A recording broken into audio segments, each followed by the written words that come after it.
और जैसे अभी अनाउंस किया कि शांति से सुनना, क्योंकि सरदार दूसरी बार नहीं बोलता। नीच का ना वो दिखाया नहीं, वो बॉल जो मेरे सर पे लगा, यहाँ पे कान पे लगा, मार्शल का बाउंसर। और उसके बाद में लगने के बाद में मुझे सब स्कूल की टीचर याद आ गई जिसने जिसने मेरे कान के नीचे मारा था, और उससे दिमाग चलने लग गया था और पढ़ाई में हम थोड़े ठीक ठाक हो गए। तो उसी तरह से ये जब झापड़ एक को बंद कर दोगे। यूजुअली मैं ना लिख के प्रिपेयर करके मेरे से बात नहीं होती, मैं इम्प्रॉम्प्टू बात करता हूँ। जो भी मेरे पास पॉडकास्ट करने भी आते हैं उनको बोलता हूँ तुम सवाल करो, उस टाइम पे जो मेरे थॉट्स होंगे मैं बोलते जाऊँगा। लेकिन मेरा दोस्त प्रदीप राउत, हम साथ में खेले हैं, शशि राजन, हम चारों साथ में खेले हैं। तो प्रदीप ने बोला कि तुमको ये टॉपिक पे बात करनी है, तो मैं बोला ठीक है। वैसे भी मेरी बुक अभी प्रिंटिंग को है, ये आ जाएगी एक हफ्ते में। उसका बुक का टाइटल है open mind, the inner game of cricket, और वो मेंटल साइड पे है सारी गेम, वो सारी बुक ही मेंटल साइड पे है। तो मैं एक ही कहूँगा कि रिटायरमेंट एक वर्ड जो है ये मेरी डिक्शनरी में नहीं है। मैं रिटायरमेंट को बिलीव नहीं करता हूँ कि कोई भी रिटायर हो सकता है। रिटायर होगा तो एक ही बार होगा, फिर वो कंप्लीटली इस दुनिया से रिटायर हो जाएगा। तो मैं उसमें बिलीव करता हूँ जो भी करते हो, मैं कल के बारे में नहीं सोचता मैंने क्या किया परसों, हो चुका है, लेकिन मैं उसके बारे में नहीं सोचता। मैं ये सोचता हूँ कि वो तो हिस्ट्री में चले गया, वो तो पास्ट है। मुझे आज बाकी का तुमने क्या अचीव किया हो गया तो उसको याद करके फायदा नहीं है। जैसे रिटायरमेंट जब आपके पास हॉबीज होना बहुत जरूरी है। अगर हॉबीज नहीं है तो रिटायर्ड लाइफ जो है वो बहुत स्ट्रगल हो जाती है, फिर फ्रस्ट्रेशन आती है, फिर पास्ट की फ्रस्ट्रेशन प्रेजेंट में लेके आते हो और फिर प्रेजेंट भी खराब कर लेते हैं, और अपना प्रेजेंट खराब हुआ कि अपने बच्चों का भी प्रेजेंट खराब कर देते हैं। तो अपनी फ्रस्ट्रेशन उन पे निकाल लेते हो। तो वो मुझे नहीं लगता कि हर एक बंदे में हॉबी होना जरूरी है, बेशक वो रीडिंग का हो। जैसे संदीप पाटिल वो रोज एक पेंटिंग बनाता है, अभी कुछ 970 पेंटिंग बना दिया कोविड से लेके अब तक। तो वो एक बहुत अच्छी हॉबी है। वो कुकिंग करता है, बहुत अच्छा कुक है। उसके पास कम से कम नहीं तो 100 नाइफ्स होगी, चाकू होंगे उसके पास 100 अलग, फिश काटने के लिए अलग नाइफ, मटन काटने के लिए अलग नाइफ, और मसाले सब रखे हैं उसको। And is a very good cook. तो कुकरी शो भी करता है टीवी पे, और एंटरप्राइजिंग है। और ना उसके लिए मेंटली स्टेबल रहते हो अगर हॉबीज़ है आपके पास में। और मुझे लगता है कि मेरे फादर एक चीज़ बोलते थे कि reading books are man's best friend, friend die but book don't. तो बुक्स जो है रीडिंग में बहुत करता था मैं। 1970s में मैंने मैक्सिम गोर्की को पढ़ लिया था, दस्तवस्की को पढ़ा था, ओल्ड मैन इन द सी करके मेरे फादर राइटर थे, तो वो डिस्कस करते थे कि ये बहुत अच्छी कहानी है हेमिंगवे की। तो मैंने उसको इंग्लिश में किया क्योंकि मुझे पंजाबी ठीक से आती नहीं थी, आज भी नहीं आती। तो मैं जाके फिर माटुंगा में फुटपाथ पे बुक ढूंढी, old man in the sea by Ernest Hemingway. उसको लिटरेचर का नोबेल प्राइज मिला था 1965 में आई थिंक। वो बुक जब भी मैं डाउन होता हूँ, मेंटली डाउन होता हूँ, मैं वो बुक पढ़ता हूँ। 125-130 पेज की बुक है, और लास्ट 15 पेजेस में क्या है मुझे पता है, मैं कुछ 10-12 बार पढ़ चुका हूँ। लेकिन जब मैं पढ़ता हूँ तो मैं आज भी रोता हूँ, मेरे आंखों में आंसू आते हैं कि ये अगर ओल्ड मैन कर सकता है तो हम क्यों नहीं कर सकते। वो इंस्पायर करती है। तो मुझे लगता है कि हर एक पेरेंट्स को वो एक बुक पढ़नी चाहिए, हर एक बच्चे को भी पढ़नी चाहिए कि जब तुम डाउन होते हो, फेलियर से डरना नहीं चाहिए। फेलियर, मेरे फादर बोलते थे कि ऑटोबायोग्राफीज पढ़ो, ग्रेट अचीवर्स की ऑटोबायोग्राफी पढ़ो। ऑटोबायोग्राफी में अगर पढ़ोगे तो आपको पता चलेगा कि हर बंदा जो अचीवर है उसने कहीं ना कहीं फेल हुआ है। कोई भी सक्सेस ना एंड तक नहीं मिलती, शुरू से एंड तक नहीं मिलती। उसके लिए आज जो बच्चों ने फेलियर नहीं देखा, जब पढ़ाई में नहीं फेलियर देखा या दूसरी लाइफ में नहीं देखा, तो वो इमोशंस को हैंडल नहीं कर पाते या फिर रॉन्ग डिसीजन ले लेते हैं वो। तो failure is part of learning process. Failure तुमको ज़्यादा सिखाता है, सक्सेस उतनी नहीं सिखाती जितना फेलियर सिखाता है। हम क्यों फेल हुए वो सिखाता है, और वो क्यों सक्सेस हुआ है उसके ऊपर भी ध्यान देना चाहिए कि मैंने क्या क्या सही किया जिसकी वजह से मैं सक्सेस हुआ हूँ, तो उस पर भी ध्यान देना चाहिए। लेकिन फेलियर से बहुत ज़्यादा कुछ सिखाता है, सक्सेस से भी ज़्यादा। सक्सेस के टाइम पे हम थोड़े कॉम्प्लेसेंट हो जाते हैं, थोड़ा आराम से करते हैं कि चल अभी तो मैंने अचीव कर लिया, अभी अपने टांग भी ऊपर है और हाथ भी ऊपर है, सब तो उस तरह का एटीट्यूड नहीं चाहिए। मैं अभी हम शशि नायक हम लोग सब डिस्कस कर रहे थे, तो हम यही बोल रहे थे कि बहुत से टैलेंटेड प्लेयर मैंने देखे हैं और वो टैलेंटेड प्लेयर के पास सब कुछ था जो एक अच्छे स्पोर्ट्समैन बनने का होता है, क्रिकेटर बनने का। क्योंकि मेरा संबंध क्रिकेट से ज़्यादा आया है, हॉकी से भी है और बास्केटबॉल से भी है। लेकिन ना अगर कितना भी टैलेंटेड हो, अगर उसके पास एटीट्यूड अच्छा नहीं है ना, और वो जिद नहीं है कि मेरे को मेरी टीम को जिताना है, तो वो उसको सक्सेस नहीं मिलेगी, कितना भी टैलेंटेड हो। तो आपके पास एटीट्यूड बहुत सही चाहिए, डिसिप्लिन चाहिए, ट्रेनिंग का डिसिप्लिन चाहिए। और मैं हमेशा मेरे प्लेयर्स को बोलता हूँ कि hard work is hard work if you are not enjoying it. Hard work is enjoyment. अगर आप उसको एंजॉय करना शुरू करते हो then it's not a hard work, then it's an enjoyment. तो हार्डवर्क को जो मेहनत करते हैं उसको एंजॉय करो। अगर एंजॉय नहीं करते तो फिर तुम छोड़ दो वो जगह, वो स्पोर्ट्स छोड़ दो, दूसरी कुछ स्पोर्ट्स खेलो। आप अगर पढ़ाई करते हो तो मैं बहुतों को टाइम बोलता हूँ कि इश्क होना बहुत ज़रूरी है। जिसको इश्क नहीं हुआ उसने ज़िंदगी में कुछ अचीव नहीं किया। क्योंकि जब इश्क होगा तो जुनून आता है, और जब जुनून आता है तो फिर तुम ना लड़के कुछ स्माइल कर रहे हैं, उनको लगता है कि लड़कियों से ही इश्क हो सकता है, ऐसा कुछ नहीं है। लड़कियां भी कुछ स्माइल करती हैं, वो ऐसा कुछ नहीं है। वो इश्क अलग है, जो मैं इश्क की बात करता हूँ। आप जो भी फील्ड में अच्छे हो उस फील्ड में आपको इश्क होना चाहिए। अगर पढ़ाई में अच्छे हो तो उसके साथ में इतना you should be madly love with that education.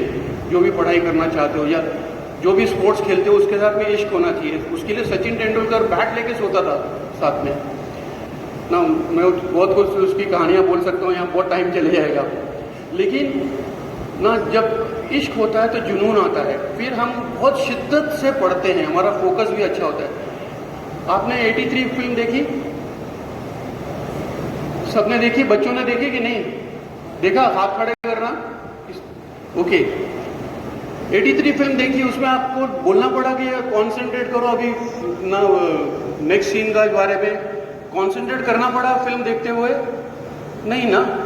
क्योंकि अगर आप उस फिल्म को एंजॉय कर रहे हो तो आपको बोलना भी नहीं पड़ता कि कॉन्सेंट्रेट करो, क्योंकि आप एंजॉय कर रहे हो उसको और आप उस स्टोरी के साथ में फ्लो हो रहे हो।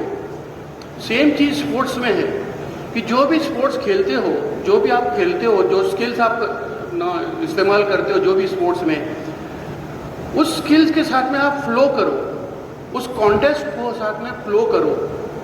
तो वो जब तुम उस कॉन्टेस्ट के साथ में फ्लो करोगे तो फिर वो आप अलग जोन में चले जाते हो। फिर you are in a different zone जहाँ पे सब तुम हो और तुम्हारा कॉम्पिटिटर है या तुम्हारे स्किल्स हैं वो उस पर। और अपने स्किल्स पे भरोसा होना चाहिए।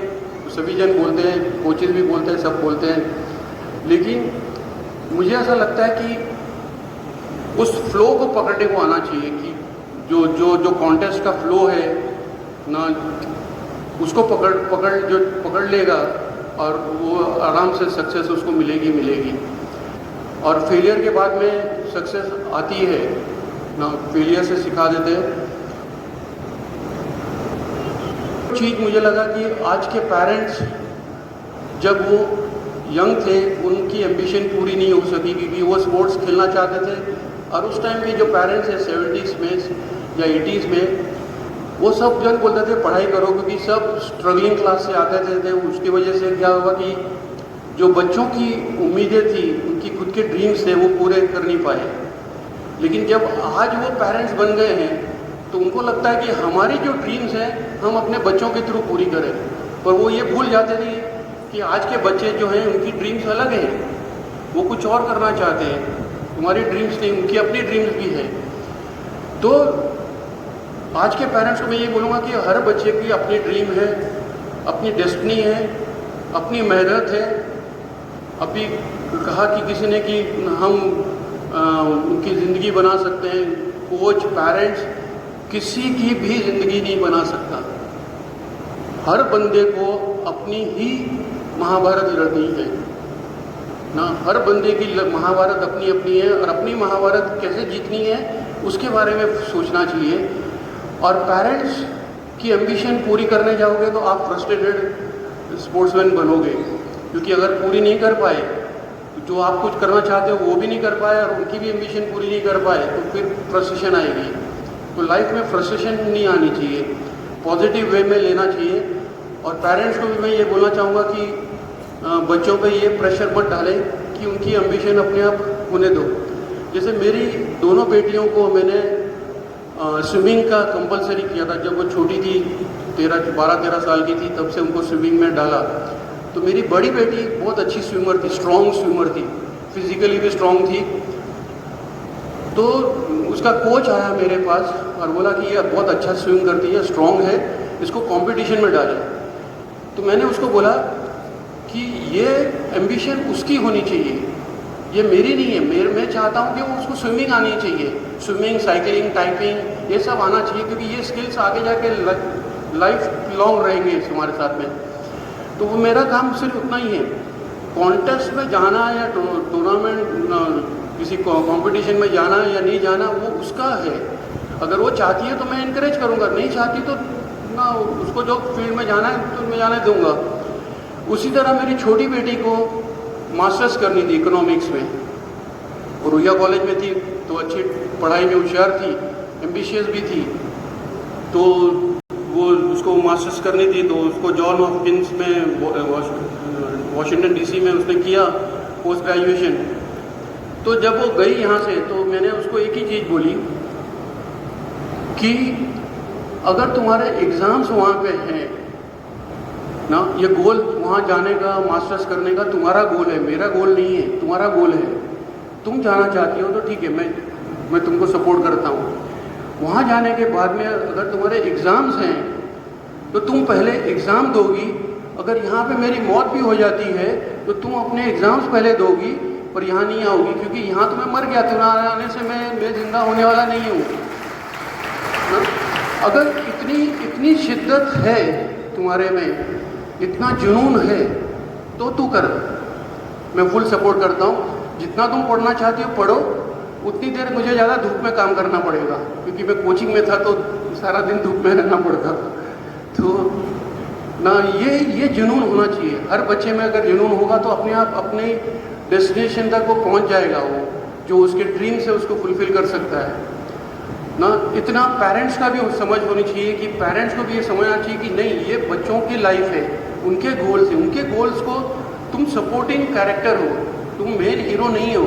आज के हीरोज वो हैं, ये जनरेशन है, हम सपोर्टिंग कैरेक्टर्स हैं। जैसे फिल्म के अंदर सपोर्टिंग कैरेक्टर्स होते हैं, वो फिल्म को आगे बढ़ाते हैं, तो उनका रोल उतना ही होता है, लेकिन क्रेडिट मिलता है हीरो हीरोइन को ही मिलता है एंड ऑफ द डे, क्योंकि उनके गोल्स अचीव होते हैं, उसके लिए क्रेडिट उनको ही जाता है और उनको पैसे भी ज़्यादा मिलते हैं। तो हमारी जनरेशन से ज़्यादा आज की जनरेशन ज़्यादा होशियार है, ज़्यादा इंटेलिजेंट है, हमसे बहुत ज़्यादा शार्प है, और उनको बहुत नेचुरली पीआर भी आता है।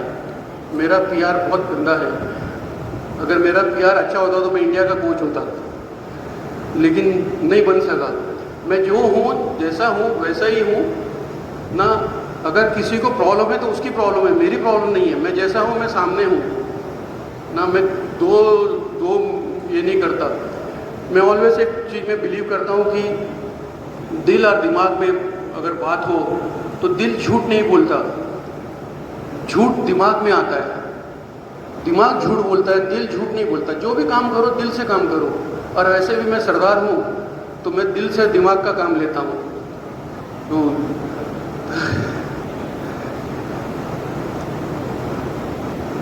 ना ओके, एक बुक मैंने अभी मेरे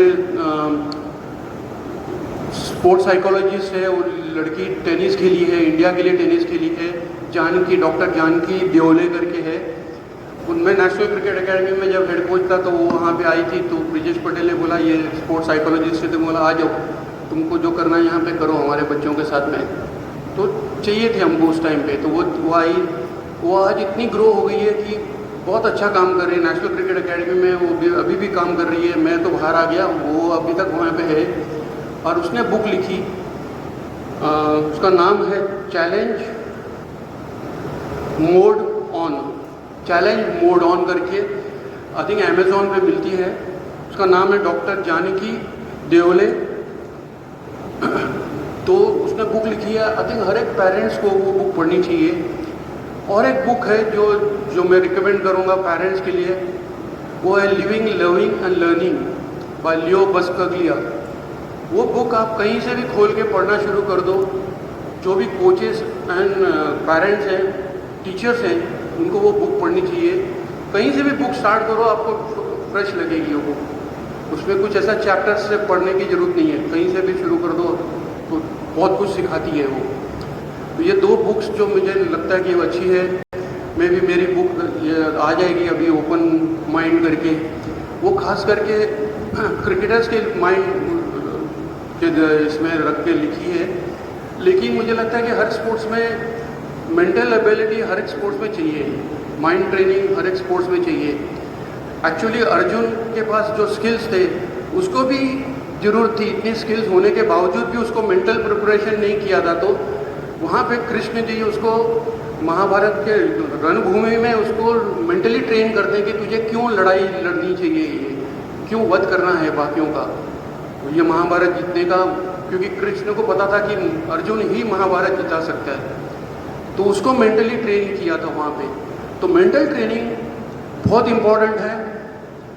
जब जो टॉप स्पोर्ट्समैन अगर आप देखो तो 96% टॉप स्पोर्ट्समैन यही बोलते हैं कि ना मेंटली स्ट्रांग होना, mental toughness is the key for success उनकी। अभी जो जोकोविक को भी देखा आपने, वो भी उस तरह की ही बात करते हैं। जितने भी टॉप स्पोर्ट्समैन हुए हैं वो सब यही बात करेंगे, 96% मेंटल टफनेस की बात करते हैं कि वो बहुत ज़रूरी है। लेकिन हम स्किल्स के ऊपर 4 घंटे 5 घंटे काम करते हैं, लेकिन मेंटल स्किल्स के ऊपर हम हार्डली काम करते हैं।